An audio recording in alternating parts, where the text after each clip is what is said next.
Well, you know what, I'm in a way embarrassed to kind of admit I really haven't ridden the new Yamaha Tenere 700 a hell of a lot. And when I say embarrassed, it's, you know, I look back and I figure why. You know, I came out in late 2019 for the 20 model, you know, but at the time I think I was probably preoccupied a little bit. When you think back to that time, you know, you had KTM had released their 790s at the EICMA show, and then a year later, you know, the 890.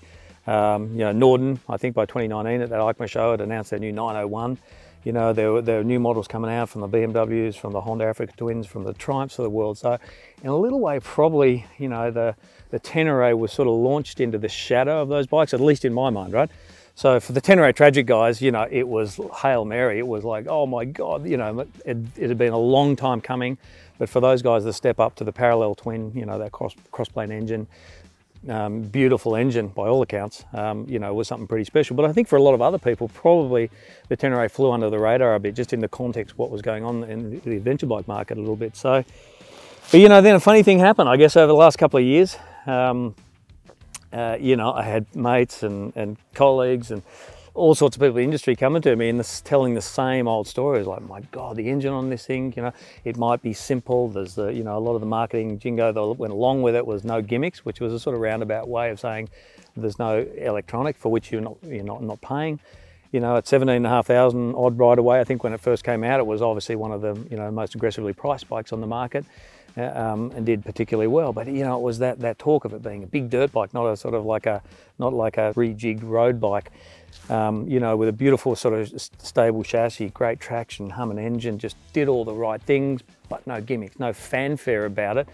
And it kind of got to the point where I thought, you know what, I really should get my head around this and really see how this thing sort of fits in, you know, to the adventure market. And had been, I guess, preoccupied or distracted with a lot of the technology that had been going on at the time. So, look, long story short, you know, what that sort of created was an opportunity for us to grab the bike from Yamaha Motor Australia for a couple of weeks. You know, spent quite a lot of time. You know, we chose some of the coldest weather. You know, we've been riding around the last few days in some of the coldest weather, you know, up around Blaney and also up Jeff Ballard's place, you know, up there at, around Hampton, Jenolan Caves. But, you know, really the idea was to put it in front of guys like Jeff Ballard, Andrew Hamilton, Steve Robertson, these sort of guys who have ridden adventure bikes a hell of a lot more than me, all of whom, you know, I've got BMWs or 890s, you know, I guess what you call more sophisticated, more expensive bikes with much more intervention and electronics involved. And I just sort of put it in front of those guys and said, hey, you know, it's not a bells and whistles offering, but hey guys, come and have a ride of this thing, because, you know, we kind of think maybe it's flying under the radar a little bit. So, you know, we're going to lead into a little bit of their takeouts, you know, what stood out for them about the bike, you know, on both road and off-road. And, you know, I've got to say, as you'll see, a lot of it pretty damn positive.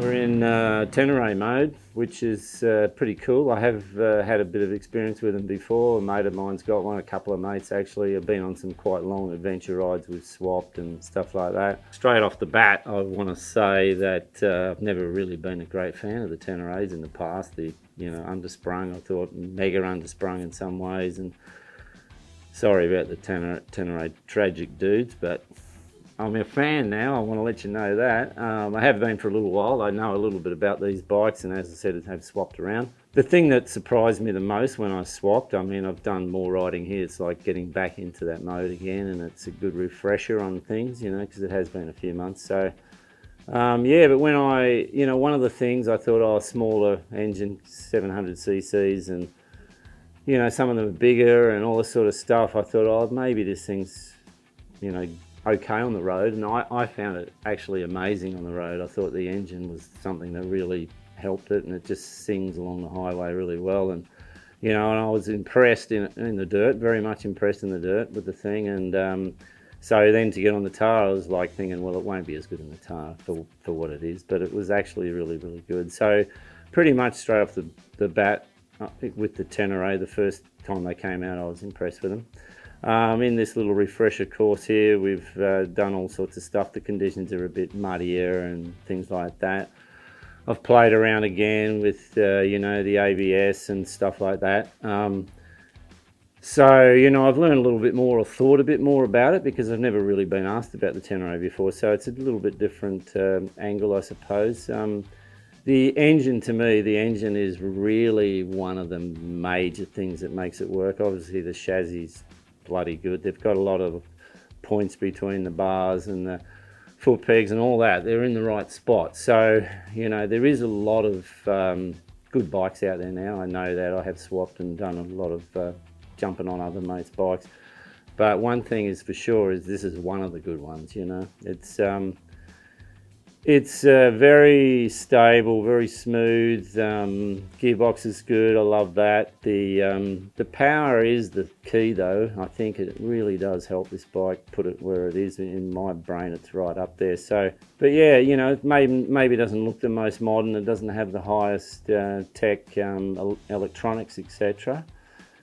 But really, in some ways, the simplicity seems pretty good because I've got stuff that's got more switches and gadgets and different modes, and sometimes I get knotted and it can get you in the poo a bit. So it's kind of okay, you know, and the ABS certainly suits off-road. You know, it's not like some crazy rain mode thing that if you ran off the road on this thing, and then had to survive, you know, in the dirt, the ABS actually works pretty well. So I like that. You know, it's not so scary to be in the wrong mode, and there's only two things to really worry about. It would be good for me if they could make it so that you could change that on the fly. So that's a little bit of a disappointment in the electronics. You know, we've sort of learned that if you turn the key off or the kill switch, then it goes back to the default. And it'd be good if it didn't do that, you know. So there's a few things that I would rather it do, but really you get to learn the bike that you're using, and it's a very tractable, easy bike to ride in all sorts of conditions. You know, I think they've got it right in the suspension a lot. I know a lot of people kind of want a bit more, but the earlier Teneres were pretty crazy. I thought just so undersprung. I think this thing is actually sprung really well for what it's made for. I think it's bloody perfect, you know. Yeah, you can bottom it over the other side of a contour bank, but really the way you ride adventure is you're just going somewhere, you know your area where you're closer to your home, but as you get away, you don't start sailing off contour banks and working it out on the other side. You just kind of, you know, you might have a go here and there, and you know, you can bottom it, but the thing, you can jump it a bit. It's not a motocross bike, but it's, for what it is, it's a pretty bloody good all-round thing, and it's, I think for the purpose they've built it, they've done a really good job. You know, there's probably a few little things you could add on, like I like heated grips, I'm getting a bit old, like a few comforts, you know, but in a general sense, it's hard to fault this bike, you know, as I'd put a bigger screen maybe because I like that comfort. The handling, I think the forks are excellent. The brakes seem to be really, really good for me. I really like the rear brake. You know, I have trouble with oversensitive brakes. They're too easy to lock and stuff like that. So when you've got rid of the ABS, and they've got a lot of things right on this bike, I think it's a credit to them in many ways. So, you know, they haven't got carried away with too much stuff. Maybe they should get carried away with a few more things ultimately for the guys who really like the gadgets and stuff. But it's kind of great in its simplicity as well. So I think it's got a lot going for it. Had a ball on it.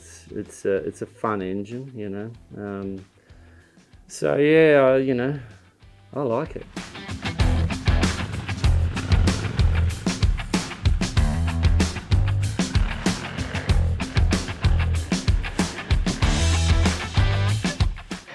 Mate, it was nice to have a ride on the new Tenere today. There is a lot of adventure bikes out there on the market, and it's hard to understand exactly where it fits in.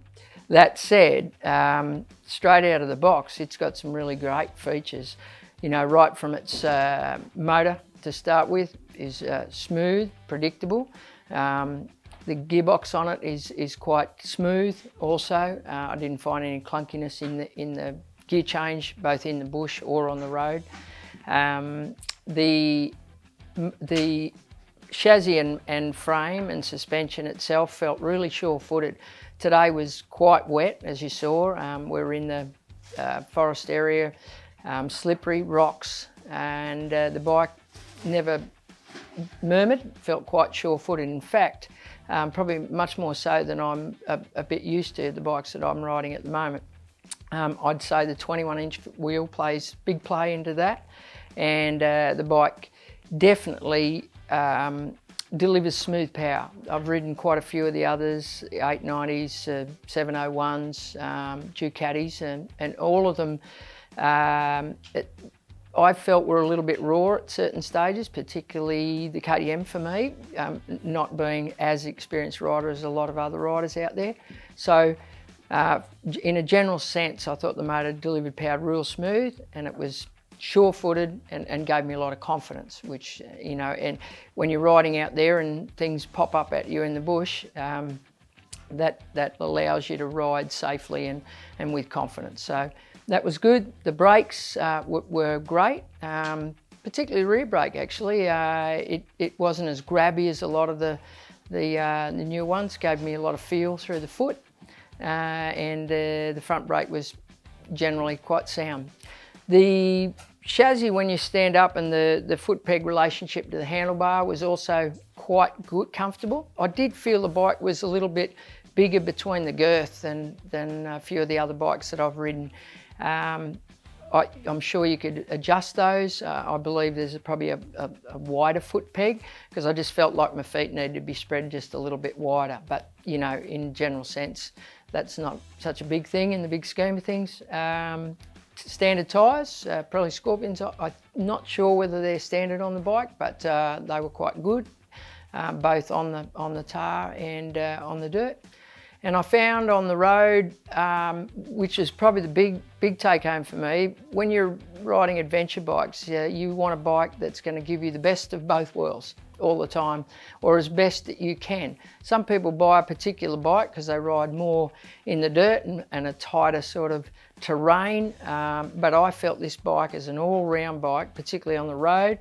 There was no feedback up through the foot pegs. You could sit quite comfortably on a 110, 115.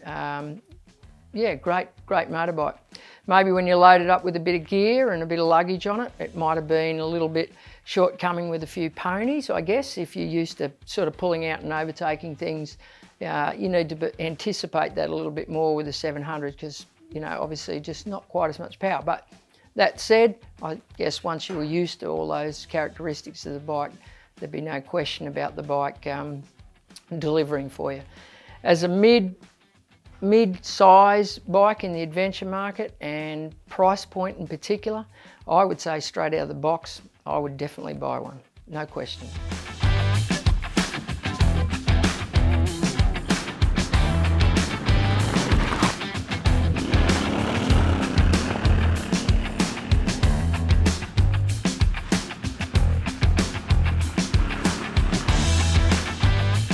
This being only the second ride on the new parallel twin Tenere, first one only being very brief, just swapping bikes with mates. I thought I'd better come out and give it a go. Transmoto give me the offer, so here we are. So get to compare now all these stories with my mates that we're arguing what's better, the KTMs, the Yamahas, Beamers, whatever. So just thought I'd give you a rundown on what I thought. So I really found lugging this bike was effortless. So you could be riding in third gear, even though it's not a powerful engine, it just doesn't flame out, doesn't stall. Off camber, slippery sections, it just kept lugging all the way uphill and made you look better than what you were in those slippery conditions on these big bikes. So it's real credit to the engine. The gearbox as well, smooth transition, really good. You'd be slipping the gears, or not so much, there's no shifters on these, I don't believe, but going up and down gear was smooth. The whole bike doesn't seem to do anything wrong. So it's really, really good. So as a package, this bike gives you amazing confidence. It's anything you come up with, it's slippery, if there's erosion humps, you know, whatever comes up to you, it's confidence inspiring, very safe. It's just an easy, good all-round bike. You could probably do a little bit more power if you really want it, but if you're into that way, but I find this engine's really, really good as the way it is. Yeah, so then once we get to the suspension, the corrugated roads, big puddles, all that things, it just eats it up. Didn't do a lot on the road as such, but it felt very comfortable, very natural position again. You know, very good for the bum, all that sort of thing. Elbows, they're not aching, they're not up high, they're not down low. Yeah, so then when we started sort of pushing a little bit, erosion humps, a couple of G outs, the bike would probably struggle a bit if you started really hitting them hard, but it's definitely not bad. You know, so if anything, you just probably have to firm the suspension up for those faster guys. But for 95% of the riders, I think this is just spot on.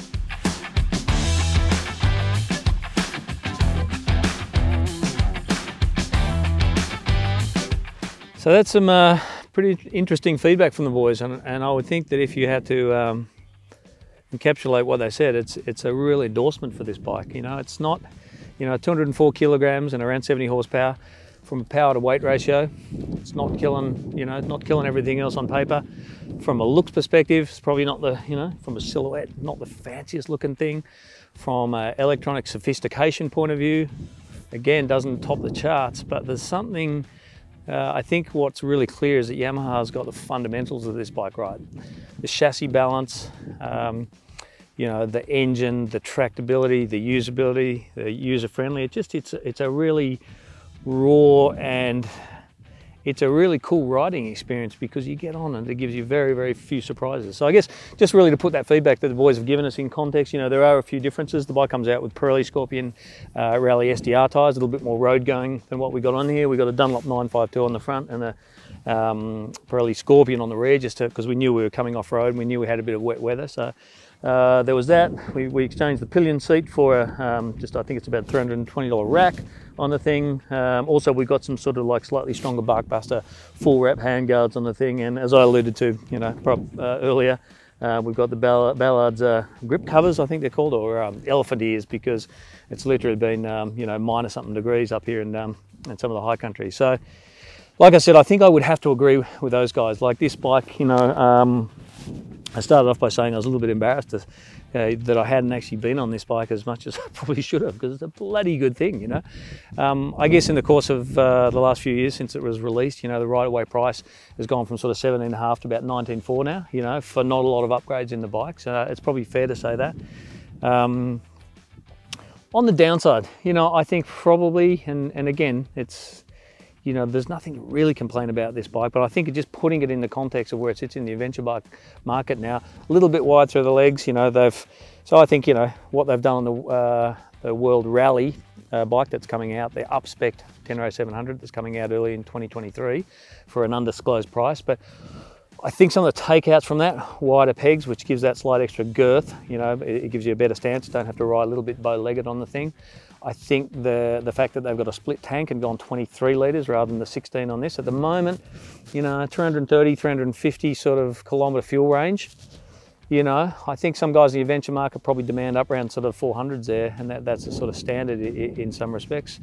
And I think also the electronics, as much as the beauty of this bike and, you know, and the fact that it's wrapped around a price point, you know, the fact that it's only got ABS mode on or off, you know, whereas that World Raid bike has 3 ABS modes, you know, engine slip regulation. A lot of these electronics that have come out in their sort of rider age and are so sophisticated now, and actually make for a better or a safer riding experience, I guess. So not necessarily saying that Yamaha's going to go down that route, but I think to probably give consumers an option of, you know, tack on $1,000, $1,500, something like that for some of that, for the people that want it, you know, I think would be a really good thing. But yeah, I've got to say I was really impressed with this Yami Tenere.